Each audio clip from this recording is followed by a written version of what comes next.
the first time you can buy marijuana legally in parts of Colorado, purely for recreational use.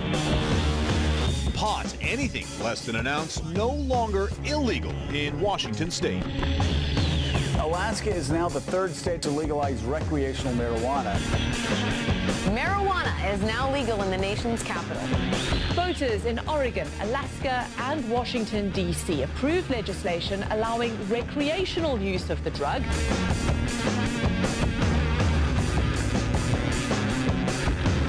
The United States of America is quickly turning green. Cannabis legalization is one of the only issues to have bipartisan support with politicians and the public alike. While there are still many battles to fight and minds to change, cannabis legalization seems inevitable in the U.S. and will undoubtedly lead to drug reform throughout the world. In 2012, Colorado and Washington state legalized recreational cannabis. However, sales didn't begin in Washington until July 2014. 20 months after Washington voters approved recreational marijuana, the wait is over. At Cannabis City in Seattle, a 65-year-old grandmother defied stereotypes. Deb Green was first in line. It's very liberating. I never thought I'd see this in my lifetime, ever. Which one do you want? Across the state, only about half a dozen stores open today. Many others aren't ready for business yet. One issue, a pot shortage. With long lines and short supplies, stores expect to sell out quickly and prices will be higher. But as more growers join the market, those prices should drop. For now, what you won't see in Washington is the huge array of edible products found in Colorado, the state's strengthening regulations for testing and packaging. In the 2014 midterm elections, constituents in Alaska, Oregon, and even the District of Columbia continued the trend and voted to legalize cannabis for recreational use. The same election resulted in other states decriminalizing the plant. In Oregon, voters passed Measure 91, which legalizes the possession, use, and sale of recreational cannabis for adults 21 and older. Under Measure 91, adults can have up to 8 ounces of cannabis at home and up to 1 ounce in public. Harvey Cummings, his dispensary just off Northwest 23rd, is one of 70 approved to operate in Portland.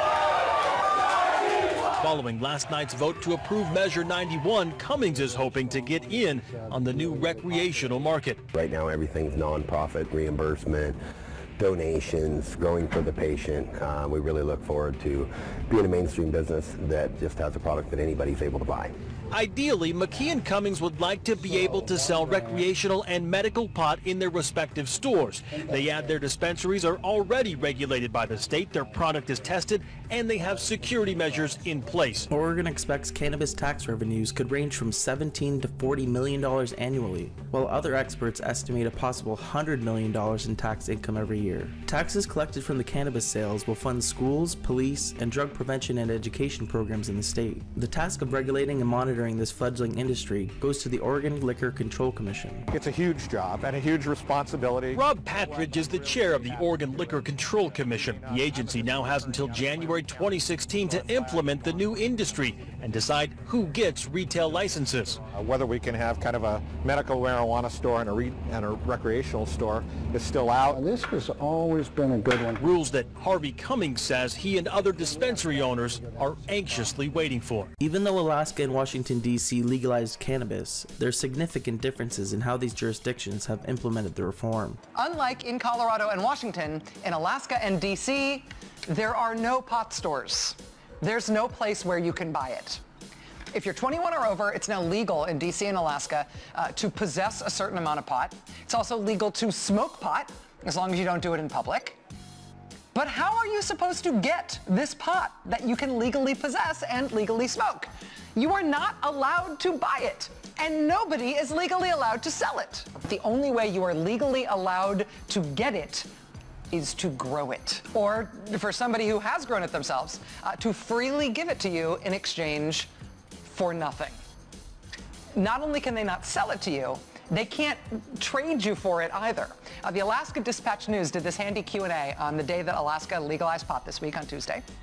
And it's, asking some very basic questions. What is still illegal as of February 24th when it comes to pot? Well, among other things, you cannot sell pot. Really? Are you sure? Can I sell pot? No, you cannot sell pot. You can give away up to 1 ounce of marijuana in Alaska, but only, quote, without remuneration.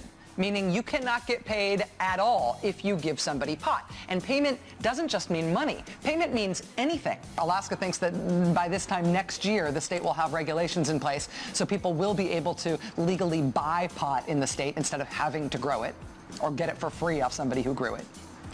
That's going to change in Alaska within a year or so. On April 2nd, 2015, Alaska's State House passed Bill 75, clarifying municipal regulations in Ballot Measure 2, including the process for registering cannabis businesses. The bill also authorizes clubs where the plant could be consumed, gives municipalities power to establish civil and criminal penalties for businesses, creates provisions for communities to prohibit businesses, and allows for Alaskans to grow up to 24 plants instead of the original 6 allowed in Ballot Measure 2. Alaska's weed industry is expected to bring the state more than $72 million in tax revenue in the first 5 years, according to the Marijuana Policy Group. But in D.C., that's apparently never going to change.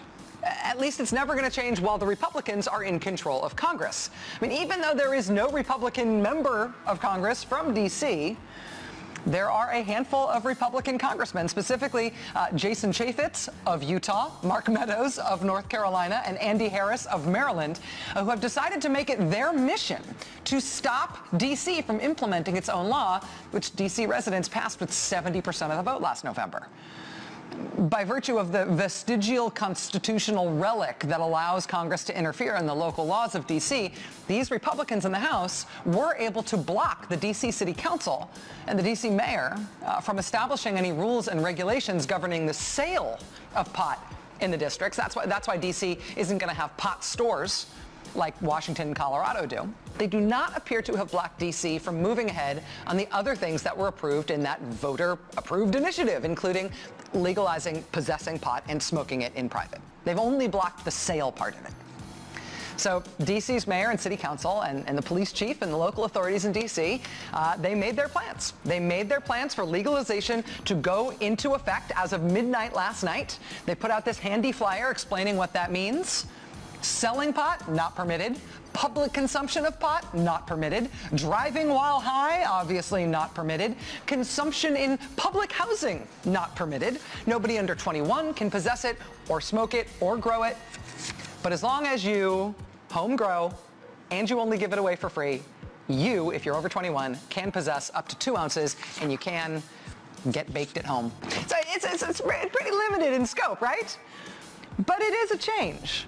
And D.C.'s spunky new mayor did this press availability to announce the change, to announce what was going to happen, to announce the rules, to announce that it was going into effect at midnight last night, to take questions from the press.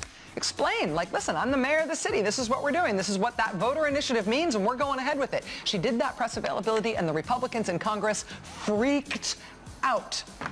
Jason Chaffetz from Utah, and Mark Meadows from North Carolina, they sent the mayor of D.C. this threatening letter saying their oversight committee in the House is, quote, investigating your recent assertions that, in your opinion, Initiative 71 will take effect on February 26th. Quote, we strongly suggest you reconsider your position. Quote, if you decide to move forward with the legalization of marijuana in your district, you will be doing so in knowing and willful violation of the law. And then they demanded that the mayor hand over to Congress a list of any D.C. employees who participated in any way in any action related to the enactment of this initiative. They want the employee's salary and position, the amount of time the employee engaged in the actions. They want the list of actions taken. In case that threat wasn't clear enough, Congressman Jason Chaffetz, again, of Utah, made the threat explicit. He told the Washington Post in an interview, quote, you can go to prison for this. We're not playing a little game here. We are putting them on notice. He told the Associated Press, quote, the penalties are severe, and we're serious about this. Congressman Andy Harris is now demanding that the Attorney General of the United States and the Justice Department arrest D.C. city officials and the mayor. Congress blocked Washington, D.C.'s voter-approved ballot measure to legalize marijuana. And I just wonder, doesn't that cut against the whole Republican message of state rights and small government and power to the people that you and your party are such a fan of? Well, Washington, D.C. is not a state, and Washington, D.C. has a lot to offer, but, you know, free reign on marijuana use, I just don't buy that. I just don't think that's the way they should operate. So states' rights, yes, but Washington, D.C. is not a state. So you point out that Washington, D.C. is not a state, but certainly everybody who lives in Washington, D.C. pays federal taxes. They voted to allow that in the place where they live, and now Congress has come in and said, no, no, no, we don't think that's appropriate. Yeah. Isn't that a little bit Big Brother-ish, a little paternalistic? Well, again, looking at the Constitution, Washington, D.C. is different. They're not a state. And we have a role to play, and the Congress passed this. And I just don't think that recreational marijuana in Washington, D.C. Is the right direction to go. What would you say to people who say, well, Mr. Chaffetz, I live in Washington, D.C., you live in Utah. It might not be right for Utah, but we believe in Washington, D.C. it is. I spend a lot of my time here as well.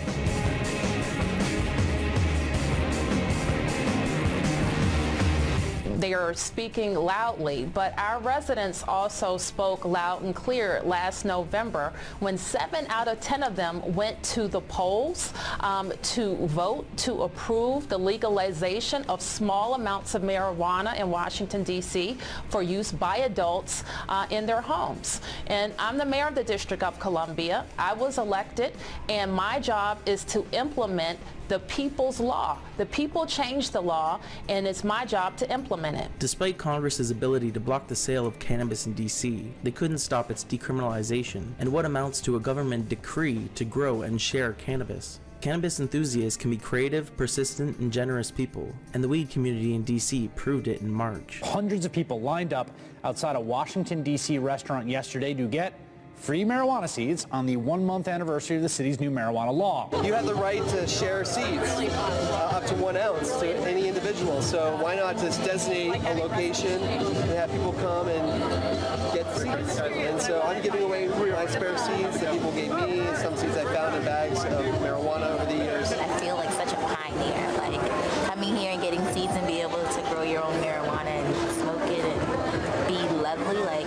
I'm all for that. I'm just inspired by the whole movement, so whatever I do with it, you know, hopefully it gets somewhere. Weed is not a drug. There's a plant that grows from the earth.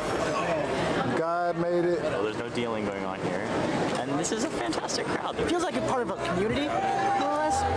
There's like a lot of people here. It's a very civilized event. It's a very toned event. Colorado's legal cannabis industry made an astounding $700 million in 2014, according to the Colorado Department of Revenue. Taxes, licenses, and fees brought the state more than $76 million.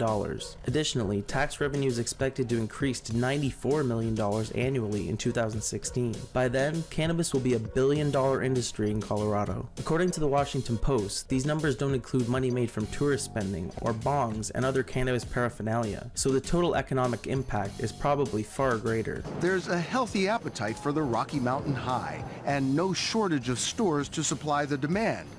There's the Corner Store in Denver. 173 even out there. A high-end boutique in Aspen, right around the corner from Prada and Gucci.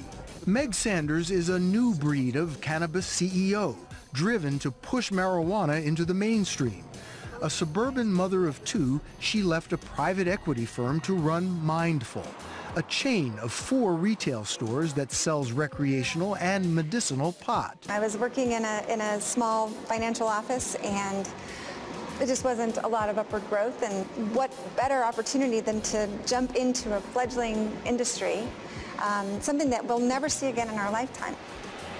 Her 44,000 square foot marijuana factory is cutting edge. Automated water and nutrient systems feed the plants. Lighting mimics the seasons so plants can be harvested year-round. All this in a warehouse right across the street from a Denver police station. Are you seeing a marijuana effect on the economy here? Absolutely. You can't find an empty warehouse in the city of Denver, really. I mean, you just can't. And then think of the ripple effect.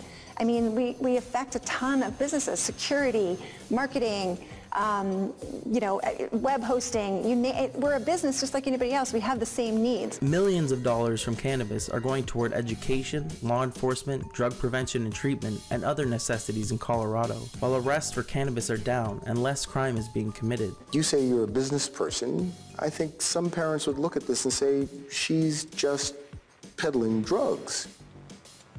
I can tell you that the drug dealer, illegal drug dealer on the corner in any state in this nation isn't carding, isn't checking your ID, isn't making sure you have a medical marijuana card or you're over 21. This industry does it every day. The stats show it. We've done a phenomenal job.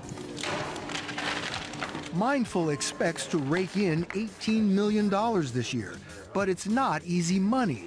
Colorado requires every plant grown by a licensed operator to be tracked from seed to sale. Each one has a bar-coded radio frequency ID tag and is logged into a statewide database. Cameras watch it all. The goal is to keep every bud and bit off the black market. I do remember when this was rolled out, everyone thought that the sky was gonna fall. Still there. It didn't fall.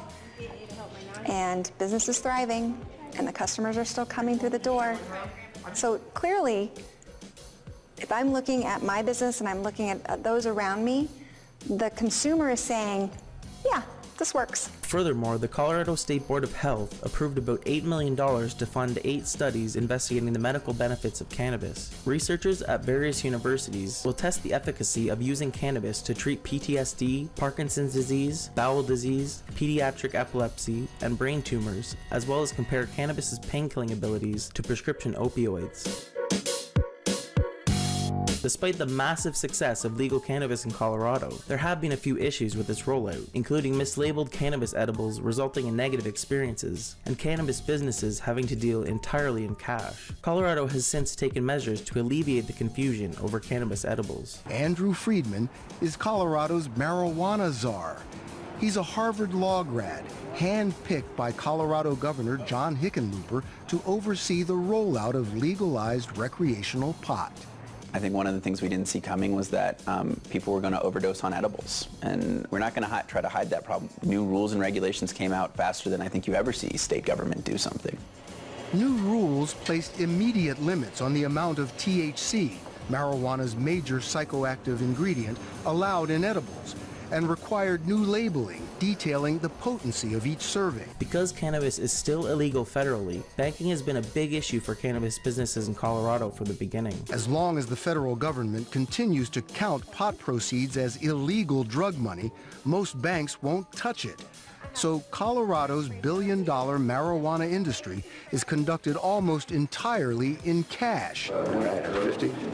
That's why Meg Sanders keeps a 2-ton safe. From a public safety standpoint, it's definitely the #1 issue that this industry faces. You want to guarantee that a fledgling industry becomes corrupt and becomes populated with gang activity.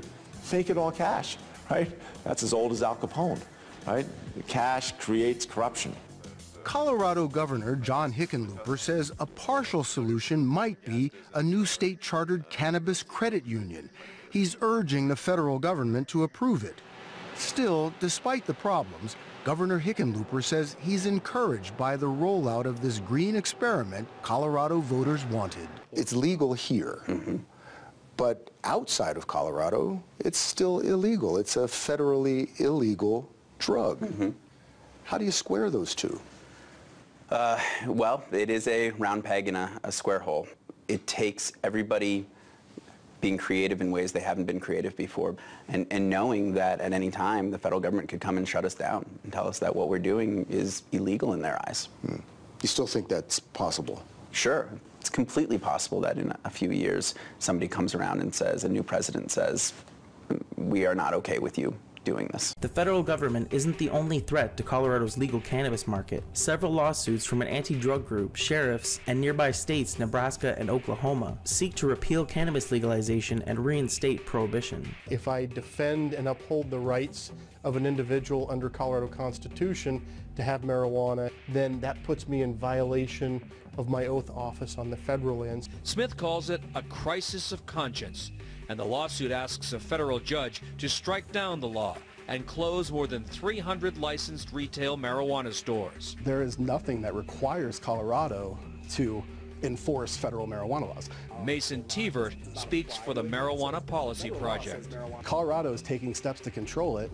These guys are taking steps to bring back an underground market. It's estimated that nearly half of Colorado's recreational marijuana buyers come from other states where this is illegal.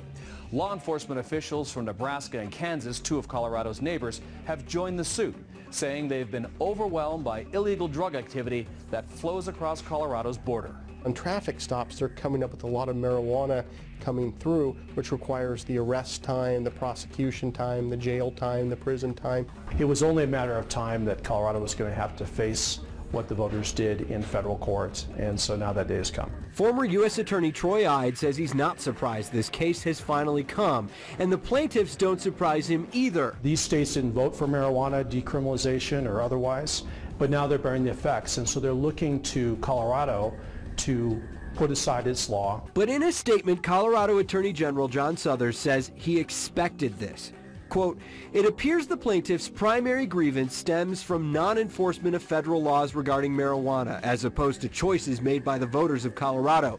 We believe this suit is without merit, and we will vigorously defend against it in the United States Supreme Court. Colorado's Governor John Hickenlooper says the state will continue to defend its marijuana law. Washington, D.C., Alaska, and Oregon weren't the only states to see cannabis law reform after the 2014 midterm elections. South Portland, Maine decriminalized cannabis. A year after Portland, the state's largest city, legalized recreational cannabis. Californians voted to reclassify nonviolent crimes like drug possession from felonies to misdemeanors, which could downgrade about 40,000 felonies each year and allow about 10,000 people to be eligible to leave state prisons early. And New Jersey passed a bail reform measure allowing low-level drug offenders a chance to be released when they can't afford bail and aren't a threat to the community. Additionally, Vermont and Rhode Island could legalize cannabis as early as 2015, while Utah may legalize medicinal cannabis. Unfortunately, legalized medical cannabis failed to pass in Florida, despite 57% voter support. It required 60% to pass. According to the Washington Post, billionaire casino owner, Republican donor, and 8th richest person in the world, Sheldon Adelson, spent $5 million to help defeat the measure, which was about 85% of the total funding used to campaign against the Florida measure.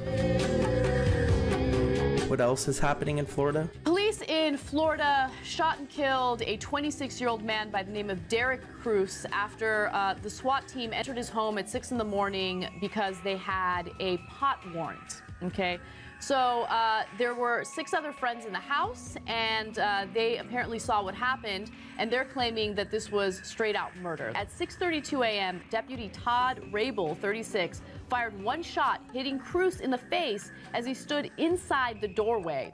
The officer has already alleged that Cruz was resisting arrest. Cruz was not wearing a shirt, okay? He was unarmed. They did not find a weapon on him. So I'm not entirely sure how much of a threat he was to the police official there, but nonetheless, he was shot in the face, okay, over a pot warrant. Unfortunately, horrible stories are common in the cannabis war. You were sentenced to life without parole for possession of marijuana?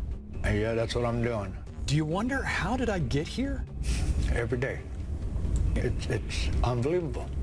Mazansky was busted 20 years ago for 7 pounds of pot. Why should you go free? Justice is supposed to be fair and equal. In my case, I don't think it was. Mazansky isn't alone thinking that way. LifeForPot.org currently lists 25 nonviolent marijuana offenders serving life sentences in U.S. prisons. Locked away with violent offenders serving less time, Mazansky tells me how the state of Missouri threw away the key after he broke a 3 strikes law targeting repeat drug offenders. He gets emotional thinking about what it has cost him. He just became a great-grandfather. Found that out about a month ago. I got grandkids I've never seen. Do you think you will go free? I think with the help of the people I will, eventually, if I can live long enough. Despite the amazing progress of many states to reform their cannabis laws, the federal government continues to be their biggest barrier to proper implementation of said laws. If true reform is going to happen, it must include the federal government. I don't come at this from an ideological perspective. I come at this from a scientific perspective. And you know, the American Academy of Pediatrics had an excellent policy piece that came out last week, not supporting legalization. And one of the things that they said that I think resonates with us about how we think about legalization efforts is that the most salient criteria as we think about drug policy in the United States should be about what are the harms as it relates to the youth of our country. And that really is the pivotal reason for us why we have not been supportive of legalization efforts. It doesn't mean, however, that we don't need to continue to think about how we reform our criminal justice system, how we deal with issues of disproportionality as it relates to arrest and incarceration. It doesn't mean that. It means that we believe that there's another way to move forward as we think about drug policy in the United States that is balanced. It's not about a war on drugs, and it's not about legalization. In May 2014, Congress passed a historic amendment protecting medicinal cannabis operations in states where the conduct is legal. Unfortunately, this didn't stop the Department of Justice from going after some legal cannabis businesses. According to DOJ spokesman Patrick Rodenbush, the law only stops it from impeding the ability of states to carry out their medical marijuana laws. He said, "We don't expect that the amendment will impact our ability to prosecute private individuals or private entities who are violating the Controlled Substances Act, but co-sponsors of the amendment say the DOJ is wrong in its understanding of the law." According to Ken Grubbs, spokesman for Congressman Dana Rohrabacher, the amendment's language is perfectly clear. The DOJ's self-referential interpretation is emphatically wrong. Another congressman responsible for the bill, Sam Farr, said, "No reasonable person thinks prosecuting patients doesn't interfere with a state's medical marijuana laws. Lawyers can try to mince words, but Congress was clear. Stop going after patients in dispensaries." The amendment to stop the federal government from interfering with state cannabis laws was necessary, evidenced by the DOJ position, but also by the federal government's actions. Under the Obama administration, the DEA continues to raid cannabis dispensaries and send people to prison, even though they comply with state laws. According to advocacy group Americans for Safe Access, the administration spends almost $80 million annually, which is more than $200,000 per day, cracking down on legal medicinal cannabis. Because of these issues, two more bipartisan bills were introduced in the Senate and Congress in March 2015. Both bills are identical and seek to drastically reduce the federal government's ability to interfere with state legal cannabis programs. The historic bills call for 6 major policy changes: allow patients, doctors, and businesses to participate in their state's medical cannabis programs without fear of being prosecuted by the federal government; reclassify cannabis as a less dangerous substance, moving it from Schedule 1 to 2, as a plant is currently classified alongside drugs like heroin and LSD; give veterans easier access to medical cannabis; eliminate barriers to cannabis research; remove low THC strains of weed from the Controlled Substances List; and open up banking for cannabis businesses. We will raise new revenues to help education, addiction, and law enforcement. And most important, we'll be better able to focus on how to protect our kids than the vast unregulated black market that exists now. Consequently, just think of it, widespread use of marijuana, particularly by young people of every background, is and long has been de facto legal and should no longer be a federal offense. We preserve the ability of local communities to make their own determination, just as they do with alcohol, if or how they choose to license sale through any dispensaries. My message to my fellow Republicans is wake up and see where the American people are, but also see what the fundamental principles are in this debate. Fundamental principles are individual liberty, which Republicans have always talked about, limited government, which Republicans have always talked about, the doctor-patient relationship, which of course we've been stressing a lot about lately, and of course states' rights and the 10th Amendment. These are things that Republicans have, the principles that we've been talking about for all of these 26 years. Furthermore, in February 2015, 2 congressmen filed separate House bills that would legalize, regulate, and tax cannabis at the federal level, ending U.S. cannabis prohibition. Representative Jared Polis of Colorado introduced the Regulate Marijuana Like Alcohol Act, which would remove the plant from the Controlled Substances List, transfer oversight of the substance from the DEA to the Bureau of Alcohol, Tobacco, Firearms, and Explosives, and regulate cannabis practice similar to alcohol. Representative Earl Blumenauer from Oregon introduced the Marijuana Tax Revenue Act, which would set up a federal excise tax for cannabis. The bills would not force states to legalize cannabis, but simply create a regulatory framework for states that do decide to legalize. Attorney General Eric Holder recently announced reforms to civil asset forfeitures, the controversial government practice of taking property from people accused of drug activity. Asset forfeiture effectively makes people guilty until proven innocent. When this occurs, they've already had their money and property stolen from the government and cannot get it back. Unfortunately, the new DOJ budget projects the changes instituted by Holder will barely make a difference. This is because Holder only ended one small part of the asset forfeiture program: federal adoptions of money and goods taken by police. This means police departments can no longer split 20% of the proceeds from seizures with the federal government in order to work around state laws. While Holder has made some small positive reform changes, these could be undone by the new Attorney General, Loretta Lynch, when she takes office. Do you support legalization of marijuana? Senator, I do not. Not only do I not support legalization of marijuana, it is not the position of the Department of Justice currently to support the legalization, nor would it be the position should I become confirmed as Attorney General. Despite this, President Barack Obama and members of his administration have talked positively about drug law reform. While not in favor of legalization, Obama supports decriminalization and, for the most part, has allowed states to go ahead with legalization. But this could change in the future. We're in a really weird place with marijuana right now. Like, it's illegal in some places, but it's illegal everywhere, but in some places it's kind of okay, and it leads to excessive incarceration, especially among minorities. And in places where it's been legalized, everything's doing okay. How do we move forward out of this legal gray area weirdness? Well, what you're seeing now is Colorado, Washington, through state referendum, they're experimenting with legal marijuana. The position of my administration has been that we still have federal laws that classify marijuana as an illegal substance, but we're not going to spend a lot of resources trying to turn back decisions that have been made at the state level on this issue. My suspicion is that you're going to see other states start looking at this. What I am doing at the federal level is asking my Department of Justice just to examine generally how we are treating nonviolent drug offenders. Because I think you're right. What we have done is, instead of focusing on treatment, the same way we focused, say, with tobacco or drunk driving or other problems where we treat it as a public health problem, we've treated this exclusively as a criminal problem. And I think that it's been counterproductive, and it's been devastating in a lot of minority communities. It presents the possibility, at least, of unequal application of the law, and that has to be changed. Now, the good news is that we're starting to get some interest among Republicans as well as Democrats in reforming the criminal justice system. We've been able to initiate some changes administratively, and last year you had the first time in 40 years where the crime rate and the incarceration rate went down at the same time.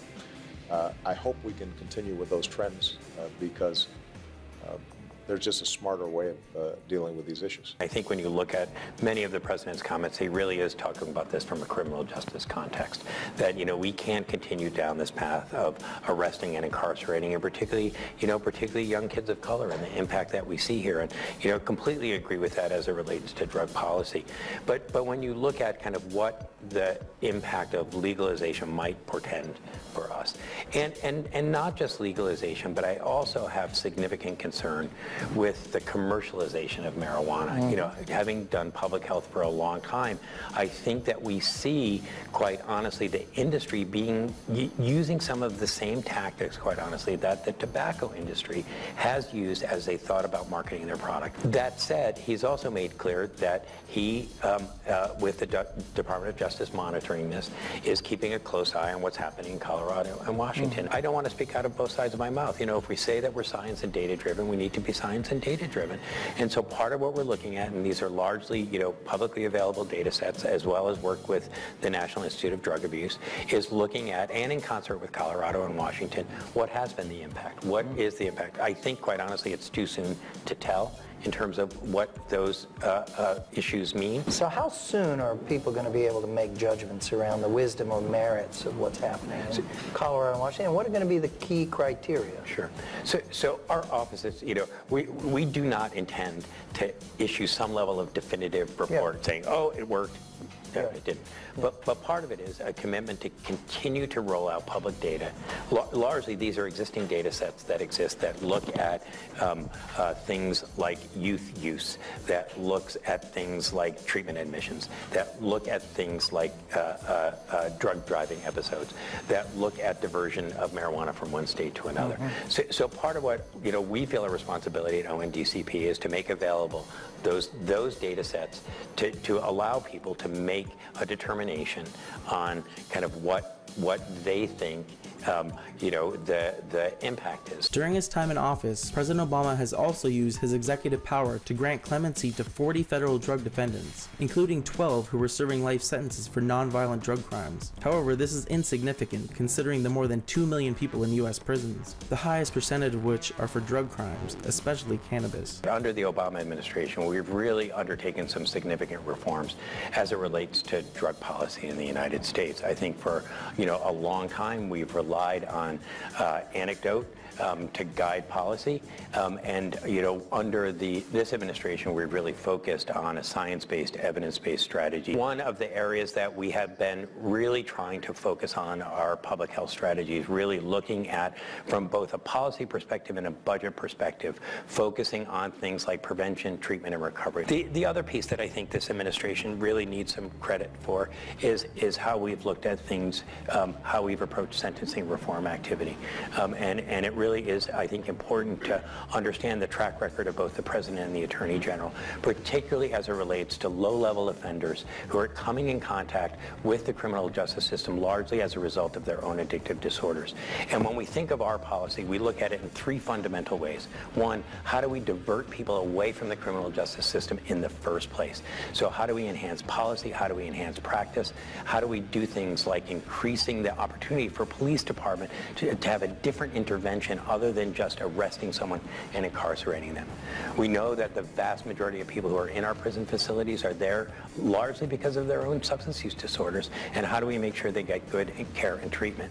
And then how do we make sure people who are recovering from their addiction, and particularly those with criminal records, don't face lifelong barriers as a result of their criminal records because of their addictive disorders? Regardless of what Michael Botticelli, director of the White House Office of National Drug Control Policy, and Obama say, they've still failed to stop the DOJ, DEA, and other agencies from making it difficult for states where medicinal and recreational cannabis is legal. Moreover, President Obama and Attorney General Holder have still not used their powers to downgrade cannabis to a Schedule II drug, nor has any effort been made to decriminalize cannabis or support politicians who are trying to end prohibition. Speaking publicly about positive reform, while hoping others will take up the task, only furthers the confusion created by conflicting laws. Furthermore, the changes made by the Obama administration are too small and could be easily rolled back by future administrations. It's time for Obama to end the decades-long drug war. Fortunately, while the federal government stalls, state governments continue to pass positive cannabis law reforms.